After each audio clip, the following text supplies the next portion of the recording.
Hello, my jewels and gems, my precious stones, my undiscovered diamonds. I have to welcome you that way because whether you are a jewel, a gem, a precious stone, or an undiscovered diamond, we're all a part of the journey. So let's get into today's lesson. Today we're going to discuss rejection in the hiring process, or rejection in the internal promotion process.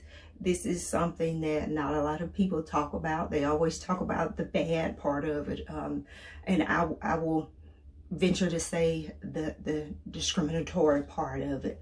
But there's also a part of rejection not based on anything anyone's done wrong, but just because there was a more qualified candidate. And in those instances, I always tell people to just follow up and kind of see what skills it is you need to develop. You might be ready in the future if you develop maybe one or two more skills, but sometimes, and I can attest to it personally, that I thought I had some skills, but I really wasn't ready.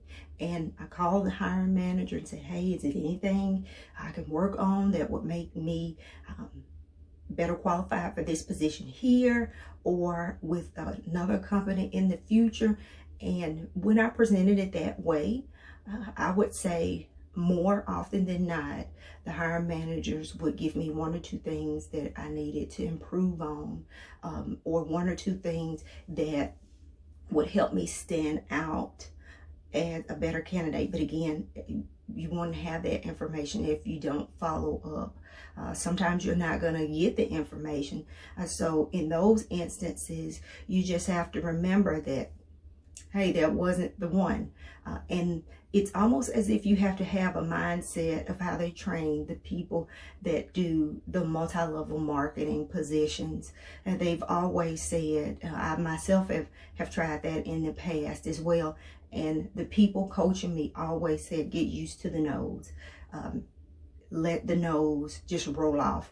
Go through the no's so you can get to your yes. And I 100% will say that sometimes that's the attitude you have to have in job seeking, that wasn't the one, but I'm going to keep going. Again, be tenacious.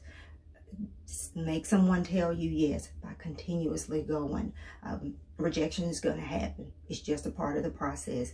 And unfortunately, if you have one position and 12 people apply for it, then by sheer numbers, you got to tell at least 11 people that, I'm sorry, we went with someone else. So just know you're not alone in it. It's expected, but keep going and go through the rejection until you get the yes, and until you get someone that gives you the position that you best fit for.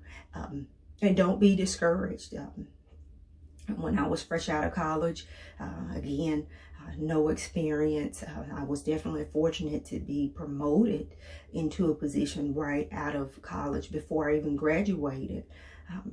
But my ultimate goal was an HR position, and I will honestly say that I faced a lot of rejection. I went on maybe 20 or 30 interviews, and it was because I had a little bit of experience, but not enough. I hadn't proven that over time I could continuously develop myself in that. That was my personal testimony. Other people can go into those positions and get them right away. It could be a timing thing. It could be so many different things. But again, rejection is going to happen in the interview process, in the job seeking process. It would 100% be lovely if a company had one job and one person applied and that person got hired every time. But that's not the reality. So just remember, rejection is going to come. Get through the no's so you can get to your yes. And always remember to start where you are, even if you mess up.